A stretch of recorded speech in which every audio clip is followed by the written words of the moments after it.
So again, here we are with the Stockbridge Library's 35th week of our online poetry series, which is entitled Medicine for the Soul. It's appropriate for these times. I think we're all in need. We have with us today poet Simone Kearney, and Simone is a writer and artist living in New York. She's the author of chapbooks My Ida from Ugly Duckling Press and In Threes by Minutes Books 2013. That came out.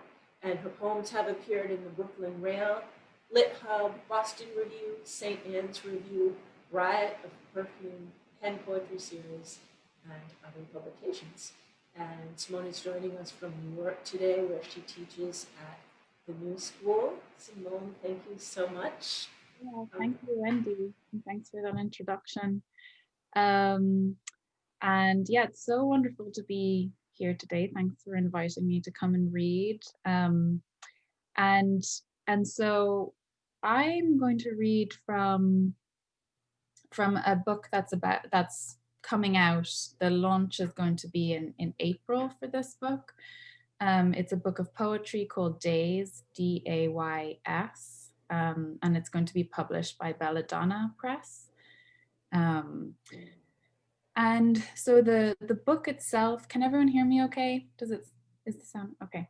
So the book itself is it's a text that's composed of 108 7-line stanzas, and each stanza has its own page in the book. So there's about 108 pages in the book or so of text. And these 7-line stanzas, I alternately think of them as poems or stanzas. They're interlinking. That is, they move from one to the next page. And the whole text is a single sentence. There's a period at the end of the book. But it's basically just, fragments of text that are kind of sutured together by commas. And that's what connects them all. And the lines are long, they run the length of the page. And so that is the book Days. And I'm going to read from that.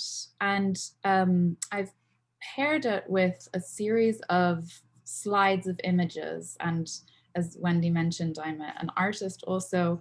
And so what I did was I made a kind of slideshow of images that are, some of them are my own work, sketches, drawings. Some of them are the work of other people that I'm looking at. Some of them are clips from films that I've been thinking about, texts that I've been reading, pictures of things that I'm researching that might contribute towards either writing or paintings. So I kind of created a visual collage that in some ways I see paralleling the very kind of shape, the collaged nature of the text that I'm going to read from. So I'm going to play that as I read, and the text is just an uninterrupted reading. It's going to be it's like a kind of wash of text. So I hope I'm just going to share my screen now.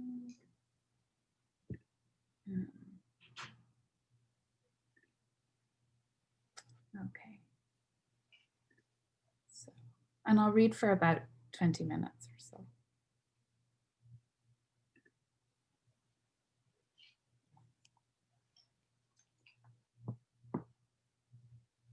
Oval in evening, body's little bad translator, like myself, about to begin. There, how this artichoke unfolds, clinging like a feeling at the end of sleep, scooped out of what grips, moving backward, forward, to get to the heart of the matter, heart of thing, leaf, oil, spring. Light above my head crackles, then swells. It is burning up, big as a balloon. Block of morning in June. Memory snags no connection. entering the world that hangs porously on morning. Thread of life passes through me vertically, and I feel it in me, pulling in opposite directions, growing repeatedly. Elongating pause of mist corn or agapanthus, plastic, crop, rubber button. What I am doing. I only know how to construct small images I climb out of. It could almost be string. It is almost night. There is no man in it or woman. Then in the dreams, there are rows of ancestors and friends, lovers, roots, rows, breath, faces moving up and down, wine-colored buffalo wings, windowless bibs of silence. A single dream can trace a contradiction, an internal one, like two arrows pointing at each other, unless contradiction isn't conflict. There, snouts stuck in cream, vying whole, what's on the radio. Dig out pigments from ashtray. Mouth is somewhere else, ant farm, bee nest, little eloping hares. Windows are forms of escape. Off you go like a horse with your eyes swelling to pinpricks. Horns that pierce the fine tunic of road air. I keep getting moved around by strangers' eyes, or they keep getting moved around by mine. They have no satisfying angles, no pure margin. I hear their humid speech, their chameleon words, borrowed, and there are fingers in them. Similarly, gaps in place of the crotch, fog powder, where differences are hard to touch, unlatch. What is withdrawing? Watershed, something pushing like a sun up since morning, venturing close to artificial shadows, watered down, me fizzing like a fig on a dashboard, sped up as a gun. I am getting shoved into all the weight of emotion, porphyry, knots tightly knotted, hills cut in half. I'm bored already. Pretend to think about something else. Pretend there is room for surprise. I start to remember your everything, wanting to explain the preliminary, dainty, reversible logic of a person. Fences, hardly beginning. See yourself mounting stairs. Color of sink. Silences you lie in. What to do with words that stall, yielding to minor, chunky, unstitched landscapes, easily replaced. What does it mean to finish? Trying to make sense of things, synonyms for rummaging through the length of a small, dried dot, as if wounds had etymologies. This is where you must live, hard to complete, derailed voice as clumsy athlete, pollywog under faucet, winter getting warm. It's easy to inherit a limp, e.g. Oedipus. Deep, absorbent, open areas I walk over like puddles, and I never have time. I'm always mopping up. I can't see what's moving. All this must appear as fireworks dissolving into facades, sandpipers in dunes, not knowing how to finish. Particular word is a wasp, suppressed in cubicles hours ago. Breezes are everywhere. Winter is a bundle of necks. I said to you, sew me an ear's white drum. You plow words like water and arrive at the noiseless island of your throat, detached neighborhoods. I want to be free to ruin circles. This history of fluid doorways and night open like clay, it's boiling out. Whatever is hidden is in those miniature bones of the neck. It is today. I thought it was a mauve vest. Trees against trees. Productions of surfaces that pour out of streets. When one's body doesn't fit one's head, grease covers my entire expression. Many themes can be found in this face. And what words are folded inside your facial gestures? The face makes a sound of shrinking. There's a whittled beach. Because it is blue skies again. Blue scraped off the wheel. Blue is scraped. Everything tastes like soup. Mistakes are points of departure. Mistakes are catalysts for shape, for variation, multiplicity. If you look in a mirror, you can see a whole list of your mistakes and successes. Such formations of accident are never neutral, though they exist alongside aggressive piles of adjectives and nouns they appear to never touch. Absence of weight is a weight in and of itself. There is so much tingling going on all around. It is damage. It is good damage. Surface of this pink I see before me is damage. Bits of living. What wrinkles out of rain. You wish you could be specific, like a policy of détente or a cracked jug. Name is a vegetable slowly growing in my head. Wasp gone. Now words made of bees inside too much vegetable. It can be uncomfortable to hear for this reason, but one can't close one's ears. Hands as useful as lids made of feathers in this regard. Blowing, blowing, vegetable bee, all flapping. Brain and thought can be old wallpaper peeling away to reveal even older layers. Those layers can be folded into geometric shapes that have no value except to reveal depth, which even paper can betray.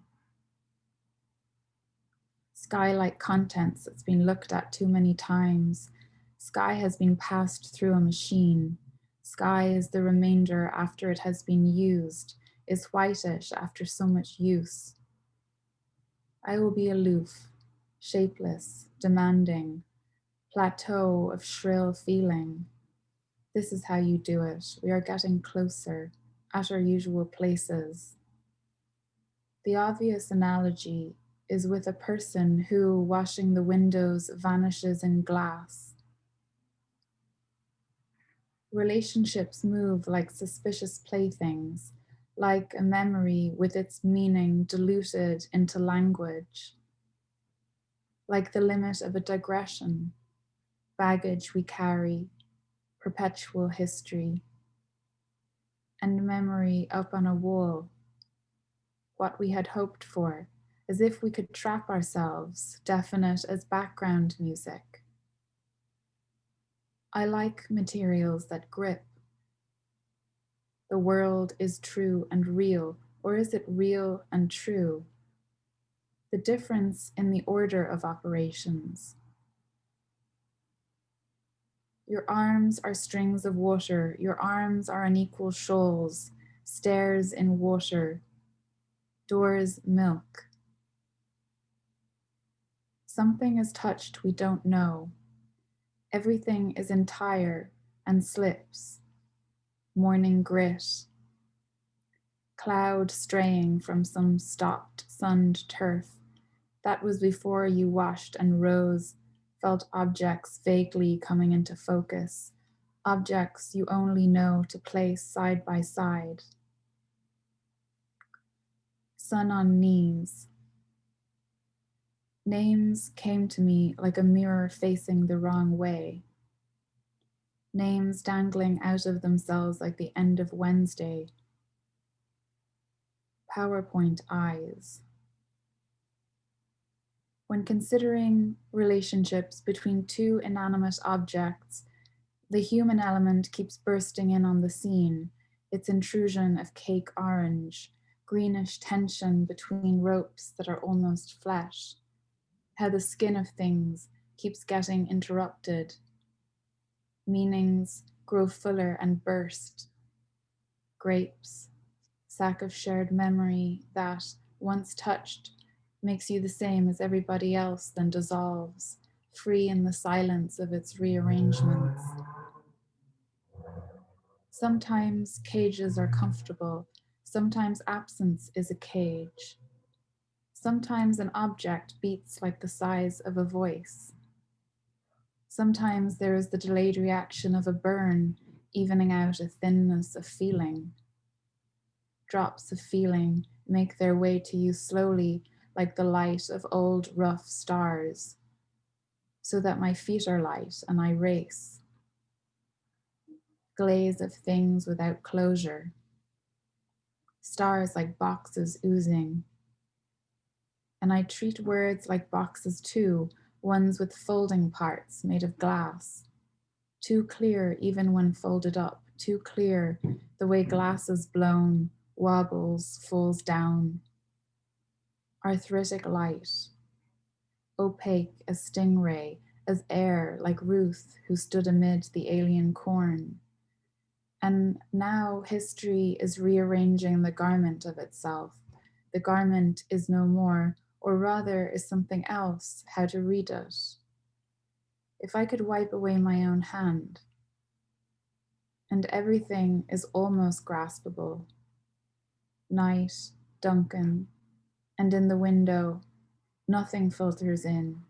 Nothing appears other than the room, walls, wind getting up, wavering, as if it could attach itself to a voice.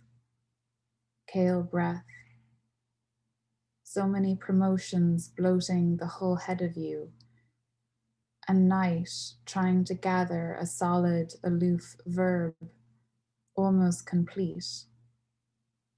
Twinkie shimmer. To form a phrase cylindrical and scooped, you use your exquisitely controlled mouth like a scar on fruit. Bonne maman plum dropping dark red on toast, such discovery is perceptible, distance thrown on you like a warm cloth.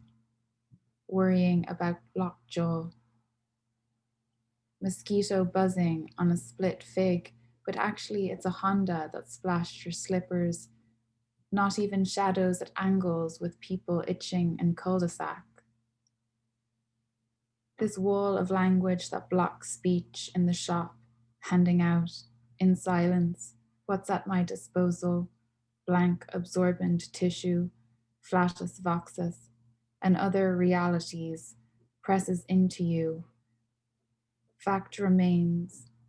I'm thrown into spectacles of words, collaged even in my foreign tongue. Stone. Egg.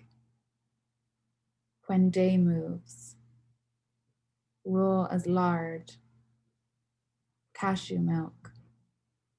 The sound of portraits. Noise before one can talk. Sleep was lost in a room. Little airplanes spotted over internet, making no progress. Certain fingers in the margin, procedures where you can't linger, oof or woof.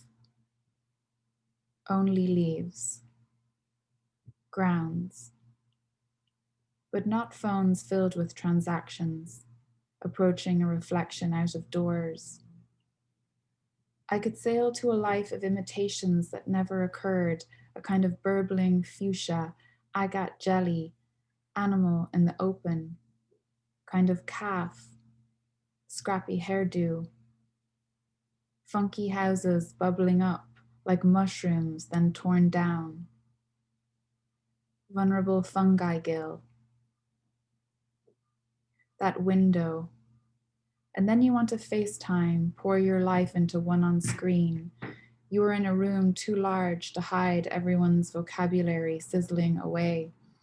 Something shredding when we talk, rounding, river, mull, kind of thing. Standstills of mouths. Another wrong impression. Pushing. White bleeding squeezed into tusk clean apertures. Such compulsions as the need to violently fade, go poof, masquerade invisibly like space or power, where a mask of air punctures, as that gossamer would. But then there is also the need to puff, to spill out onto surfaces, smear volumetric spheres of one's body, ladle out onto lawns, over an armchair, onto the ottoman, over the TV, through the carpets, onto someone else's presence, onto the cup of their beautiful hand, their care, the little rivulet of their need, the dent they need filling. Somewhere in the background of sentiment narrowed to irrelevance, she said, in other people's gardens. Worn, sky, a tad overcast, cloud, glue, one to another. After is before, progeny of lisps, joint prosody to make rubber oaths. Something is being blown out. You're doing the trope thing again. You're following a line, red herring, tape, footsteps, something being diminished, traps you can hear, something thrust into its own stillness, something about remaining alert, something residual on top, shuddering on a broken fluorescent corner, pillaging veins in an open field, dumb and leather, resurfacing, pouring a tunnel, but if flowering were there. What's clipped? Nounless, coagulating light.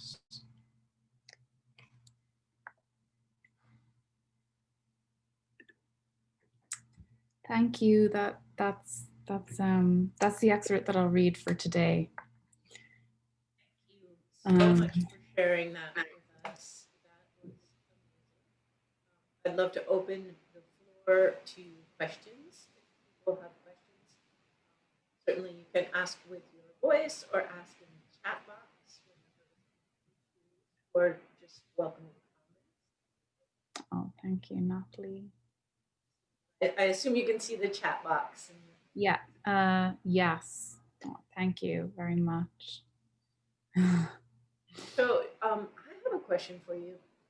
When live readings, performances were possible, were you still combining your readings with images, or is this something that developed out of our current state? Well, I have really liked to give readings combining video before when given the opportunity, but it's not always possible, depending on the setting and the reading. And so that's what's great about Zoom. Yeah, I really, this is the second time that I've done this reading with this particular set of images. But yeah, I think knowing that I had, the possibility of presenting imagery too was really exciting to me. And there is a question in the chat box, and I actually had a similar question. Jacqueline says, "Can you talk about the image selection? It's such a beautiful combination." Yeah, thanks, Jacqueline. I kind of chose a selection of images that I felt kind of reflected, kind of both gave a kind of overview that in some shape or form reflected kind of where my mind was and kind of what some of the things that I was thinking about was, but also I was really kind of like, for instance, I've been thinking a lot about stone and cloud and working with kind of that in mind in the studio and in some of my writing, but also it reflects the text in some shape or form. And I also kind of, I tried to, there's some way in which I kind of wanted the method that I used to build Days as a text, you know, how I juxtapose one fragment and another, to be a little bit akin to how I pieced the visuals together. And sometimes I was kind of trying to kind of build a sentence of sorts with the images, and other times it was more of a break. And I felt like that's kind of what was happening in Days too. Um, but but really, I mean, you know, yeah, that selection of images and is in no way, you know, exhaustive of anything. It just felt like a little excerpt of images that yeah, reflect kind of um reflect some of the things that I'm thinking about, and I feel like resonate obliquely clearly with the text, because I wasn't trying to create an illustration of the text in any capacity. And maybe I should have mentioned that in the beginning, that it actually kind of serves as a counterpoint, if anything. Um, they're like two parallel worlds unfolding simultaneously. Do you, as you're writing, do you immerse yourself in visual images? Sometimes, but it's, I more have a lot of books out. Uh, Yeah, I think that I'm really interested in building images, you know, in the possibility for poetry to create strange imagery. But it's, I'm less looking at things and more interested in like like interesting words that I can gather around me and then create images that way. Yeah. can I maybe ask the complementary question is when you're painting or working with more visual art forms, are words involved? Like, are you creating something from perhaps some kind of poetry in your mind or words that are coalescing as you're creating something? I think it really depends on the project. Like some of my projects are explicitly grappling with poems, for instance, like particular poems that I'm kind of thinking about translating. Never kind of, it's never like a one-to-one kind of correspondence in terms of word image, but kind of it's there, and I'm kind of thinking, I have the impulse and the desire and the interest, like I'm trying to figure out how I could translate the experience of reading the text into kind of some kind of visual experience or material experience. But other times, you know, I might have like a word in mind, or, you know, I might be kind of thinking, say, about, more recently, it's like, you know, stones or shells or ghosts or something.